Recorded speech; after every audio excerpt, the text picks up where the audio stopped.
मैं आज आपको एक ऐसे मंदिर के बारे में जानकारी देना चाहती हूँ जो पूरी दुनिया में अपनी एक अलग पहचान रखता है। यहाँ प्रतिदिन एक ऐसा अद्भुत दृश्य देखने को मिलता है जिसके साक्षी बनने दूर दूर से भारी संख्या में श्रद्धालु जमा होते हैं। मैं बात कर रही हूँ गुजरात राज्य में स्थित स्तंभेश्वर महादेव मंदिर की। यह भगवान शिव शंकर का प्राचीन मंदिर है। यह दिन में 2 बार अदृश्य हो जाता है और कुछ समय उपरांत पुनः प्रकट हो जाता है। इस कारण ये गायब मंदिर के नाम से भी प्रसिद्ध है।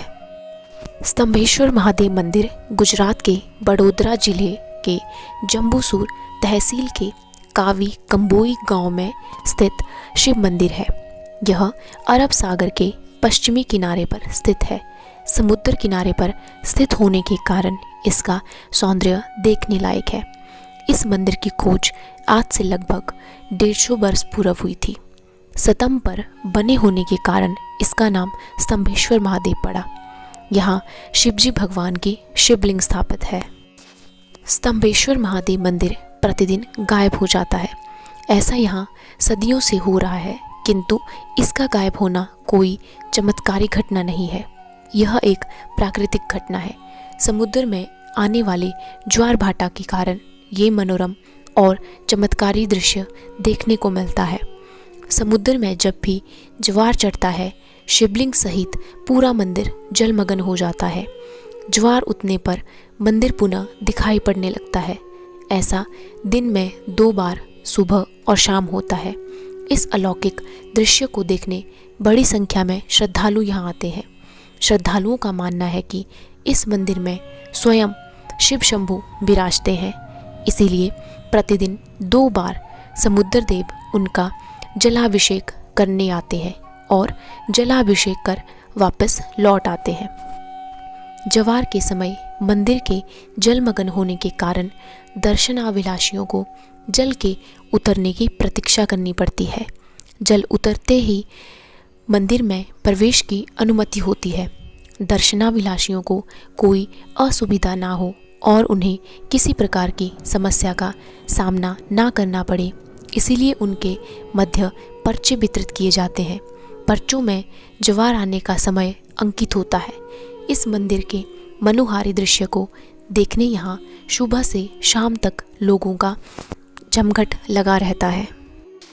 पौराणिक मान्यताओं के अनुसार राक्षस ताड़कासुर ने घोर तप कर भगवान शिव को प्रसन्न कर लिया। प्रसन्न होकर भगवान शिव ने उसे दर्शन देकर वरदान मांगने को कहा। वरदान में ताड़कासुर ने मांगा कि उसकी मृत्यु भगवान शिव के पुत्र के हाथों ही हो, और वो भी उस पुत्र के जो आयु में 6 वर्ष का हो। भगवान शिव ने उसे यह वरदान प्रदान किया।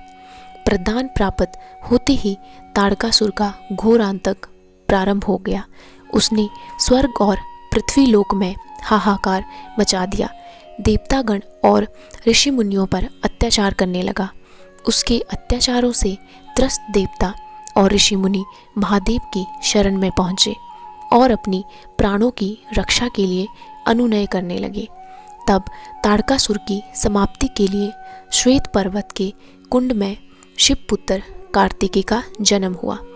उसके 6 मस्तक, 4 आंखें और 12 हाथ थे। 6 वर्ष की आयु में उसने ताड़कासुर का वध कर देवताओं और ऋषि मुनियों को उसके आतंक से मुक्त किया। ताड़कासुर के वध के उपरांत कार्तिकेय को ज्ञात हुआ कि ताड़कासुर भगवान शिव का अनन्य भक्त था, जिससे वे आत्मग्लानि से भर उठे। उनका मन अशांत हो गया। तब भगवान शिव ने उन्हें अपना मन शांत करते हुए ताड़कासुर के वध स्थल पर शिवालय बनाने का परामर्श दिया। कार्तिकेय ने अन्य देवताओं के साथ मिलकर महिसागर संगम तीर्थ पर विश्वनंदक स्तंभ की स्थापना की, जिसे आज स्तंभेश्वर महादेव के नाम से जाना जाता है। अगर किसी को इस मंदिर में जाना होगा तो वो सड़क मार्ग, रेल मार्ग और वायु मार्ग द्वारा जा सकते हैं। सड़क मार्ग द्वारा काबी कंबोई गांव बड़ोदरा, भरूच और भावनगर से सड़क मार्ग से जुड़ा हुआ है। स्तंभेश्वर महादेव मंदिर के दर्शन के लिए इन स्थानों से प्राइवेट कैब लिया जा सकता है। रेल मार्ग द्वारा कावी कंबोई गांव पहुंचने के लिए निकटतम स्टेशन बड़ोदरा है, जहां से प्राइवेट कैब या टैक्सी का स्तंभेश्वर महादेव पहुंचाया जा सकता है। अगर आप वायु मार्ग से जाना चाहते हैं तो बड़ोदरा अंतर्राष्ट्रीय हवाई अड्डे से आप वहां जा सकते हैं। मंदिर खुलने का समय ज्वार के समय पर निर्भर करता है, किंतु मंदिर के गायब होकर पुनः प्रकट होने के अलौकिक नज़ारे को देखने के लिए सुबह से पूरा दिन देना सही होता है। आशा है कि आपको स्तंभेश्वर महादेव टेम्पल गुजरात की जानकारी अच्छी लगी होगी।